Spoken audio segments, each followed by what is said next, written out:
이 이야기는 심해에서 일어나고 있는 미스터리한 소리에 대한 이야기입니다.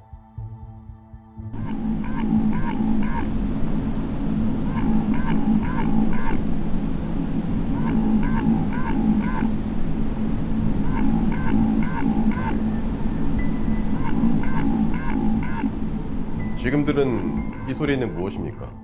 남극해의 깊은 곳에서 실제로 녹음된 소리입니다. 처음에 과학자들은 바닷속 소리의 노이즈에 대해서 연구하고 있었는데 우연히 기이한 소리가 녹음되었습니다.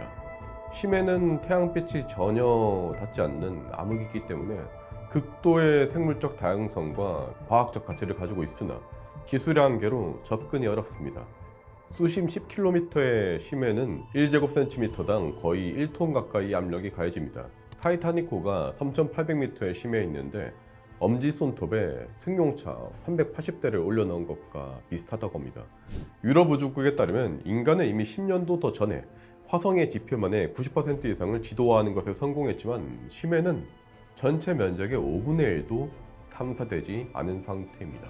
인간은 화성에 대한 데이터가 가까이 있는 심해보다 훨씬 더 많은 아이러니한 상황인 거죠.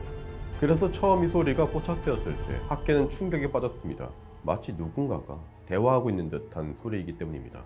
처음에 과학자들은 두 가지 가설을 제시했습니다. 첫 번째는 해저 지열 활동으로 인한 소리다. 근데 심해의 압력 데이터와 온도 변화를 분석해 본 결과 아무리 조합을 하더라도 이 소리는 지열 활동으로 만들어질 수 없었습니다. 두 번째 가설로 심해의 미지의 미생물들의 소리가 아닐까 추측을 했습니다. 예를 들어서 심해 플랑크톤 같은 미생물들이 낮은 진동수의 소리들을 방출해서 서로 소통하고 있는 걸 수도 있다. 하지만 심해 플랑크톤 같은 작은 생명체들이 이야기를 나눠봐야 이 정도로 강해질 수가 없습니다. 답은 없는데 분명한 점은 이 소리가 무언가 패턴을 띠고 있고 알 수 없는 무언가가 강한 소리를 발생시키고 있다는 것.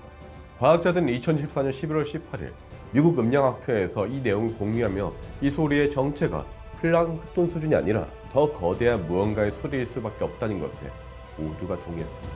이게 무엇인지는 모르겠지만 지금 심해에 새로운 정보의 근광이 존재한다는 것이 거의 확실하다는 거죠. A series of 4 pulses. Quack, quack, quack, quack.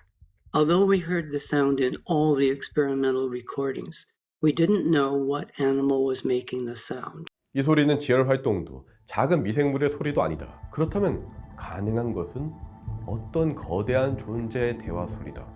무언가 고도화된 심해 생태계의 소리다. 이것이 믿기 어렵지만 현재까지 과학자들이 제시한 가장 합리적인 가설입니다.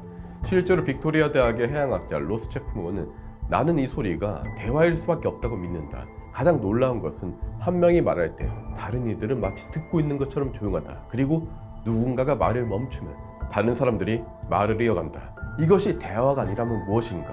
적어도 4명 이상의 무언가가 대화를 하고 있다고요.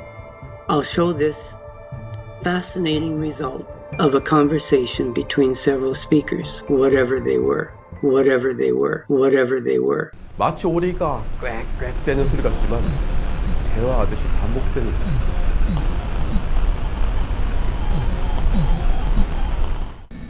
다른 위치에서도 비슷한 소리가 녹음이 되었어요. 대체 이게 뭔지는 모르겠지만 바다의 깊숙한 곳에 무언가 인간이 모르는 거대한 것이 존재한다는 거예요. 현재 세계는 외계 생명체의 신호를 탐지하기 위해서 천문학적인 돈을 쏟아붓고 있습니다. 근데 바로 우리가 살고 있는 이 지구에, 이 아래에 우리가 모르는 신호가 나오고 있었다는 거죠. 2024년 7월 과학자들은 심해에서 암흑산소를 발견한 적이 있습니다. 동물이나 미생물들은 산소를 소모합니다. 그렇기 때문에 심해로 들어가면 들어갈수록 산소의 함량은 줄어들게 됩니다. 빛이 닿지 않기 때문에 심해에선 산소가 증가할 수가 없거든요. 그런데 실험 결과 심해에서 오히려 산소가 점점 더 늘어나고 있었던 겁니다. 과학자들이 논문으로 밝힌 바에 따르면 지구의 심해에서 망간 금속 덩어리들이 천년 배터리 역할을 하고 있었습니다. 천년 배터리가 심해에서 0.95V의 전압을 생성하며 산소를 만들어내고 있었고 그 산소 덕분에 심해에서 생명체가 산소를 먹으며 살아가고 있었던 겁니다. 저는 얼마 전에 이 연구를 여러분한테 소개를 드리며 만약에 설계자가 존재한다면 대체 얼마나 미친놈이길래 이렇게 기가 막히게 설계한 건지 말도 안 된다고 말씀을 들었었어요. 실제로 과학자들도 암흑산소를 두고 해양 과학 역사상 가장 흥미로운 사건이라고 말했거든요. 사실 저는 따지고 보자면 경주 출신이고 그랬기 때문에 불교 신자입니다. 하지만 만약에 지구를 만든 설계자가 정말로 존재한다면 그는 대체 어디까지 설계를 기가 막히게 해둔 것인가? 이 정교함이 정말로 우연인가? 너무나 궁금합니다. 이렇게 너무나 정교하게 설계된 지구가 심해 생명체들에게 너희도 산소가 필요해. 그러니까 내가 망간 금속을 아래에다가 박아볼게. 얘네가 전기를 만들 거고 물을 분해해서 산소를 만들어 줄 거야. 우연이라기엔 너무나 정교한 결과잖아.